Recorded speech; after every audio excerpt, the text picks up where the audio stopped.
Oh, hi. Life is good. And I'm here to put a smile on somebody's face. You see, what people know always is about the present, but they don't, the present and the past, but they don't know the future. But I want you to know that where you are right now shouldn't determine you, shouldn't determine your life, shouldn't determine your purpose, shouldn't determine your destination, because where you are right now is just a crossroad. It's a crossroad where you are confused, where you don't know what the next, move will be. But if you can only hope, there is somebody that I know who sees beyond the two ends, and his name is Yahweh. And Yahweh laughs, and Yahweh sees, and Yahweh rejoices, because all those who trust in him, the scriptures have said that they are like Mount Zion, a city that is compacted together that can never be moved. Life is great. Life is fantastic. But life is the way that individuals view it individually. And sometimes people can only, testify of the present and the difficult past you've enjoyed, you've experienced, but they don't know about the future. The unknown future is only in the hands of one person, God. And sometimes we ourselves can become the architects of our lives, and we can take it from where it is, no matter how tattered it is, no matter how bad it is, and do something good out of it. So I want to tell you that it doesn't matter where you are. I was a kid growing without a mom. My mom died when I was very young. My dad was already a pensioner because the age between him and my mom was about 25 years. But I didn't see hope beyond the tunnel. But I believed in myself. I believed that I had the key to change my life and make it better. And everything that I purposed in my heart, I was able to achieve. I was able to attend Oxford. I was able to have more than seven degrees, about 8 degrees in my life. And even that is just accumulated knowledge. So it's not where you find yourself, it's what you believe you can be able to achieve. And I believe that in every stage of your life, if you only believe, there is a man that sees between the two ends, Yahweh, like I said. And if you can entrust the beginning into his hands, it doesn't matter how pure how holy, that unholy you are, his mercies can prevail towards you. He is for people like us, people who are the outcast of society, the rejects of society. He takes our lives and he does something with us. Look at the Lord himself. When he came, his friends were the tax collectors. They were the Republicans. They were the people that were not classified as noble.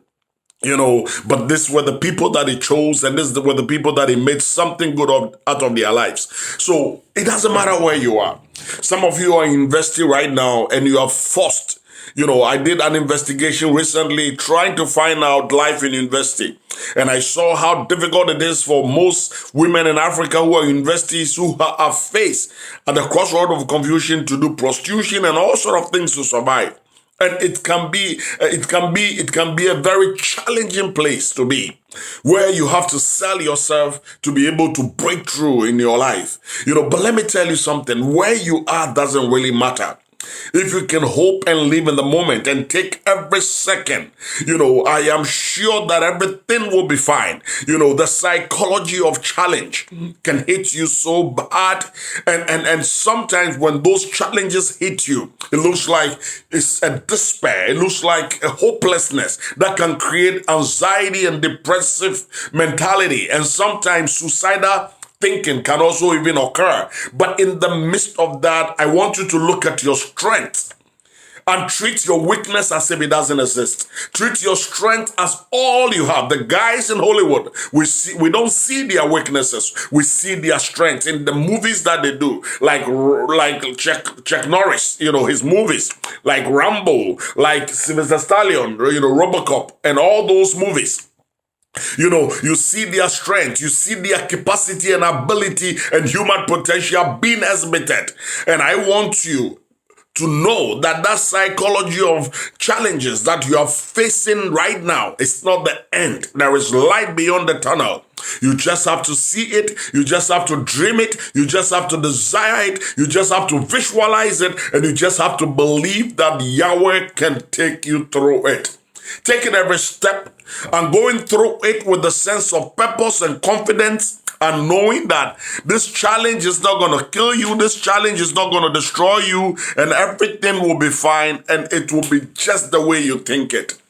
The fact is this, you see, the world is ruled with ideas. Everything you see, the clothes we wear, the house we live in, and the cars we drive, etc., etc., etc., they are all the minds of the manufacturers. It's their ideas. Those ideas, those little thoughts became ideas, and those ideas became a reality, and those reality became a commodity, and those commodity became a mass production that many have to depend on, and they are all solutions, and they are all responsive, and they all solve some problems. You are a problem solver. So where you are right now doesn't matter. You may be faced with doing prostitution, diplomatic prostitution. You may be you may find yourself in dating 4 or 5 boys to be able to survive. But it's not the end of the world. God will not give up on you and say you are done and finished, and destroy you because of that. He loves us. He died for sinners like us, and he wants to call us unto himself no matter where we are, if we can see hope. Where there is hope, there is life. I'm here to motivate you. I'm here to encourage you. You might not know how to pay your fees in this semester. The systems might not favor you, but there is hope. There is hope. Please hold on. Please don't sell yourself.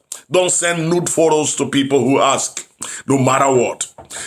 Just keep yourself. Just believe a little more. Believe a little more, in your strength, and focus on it. And what you focus so much on it, what you focus so much on magnifies. They become great. They become big. They become big and bigger than what you think. Listen, believe in yourself a little more, and see yourself getting to that destination. A journey with 1,000 miles is said begins with 1 step. The worst is if you don't take that step. But if you do, you will arrive and you will achieve your goals, and you achieve your human potential. Boom.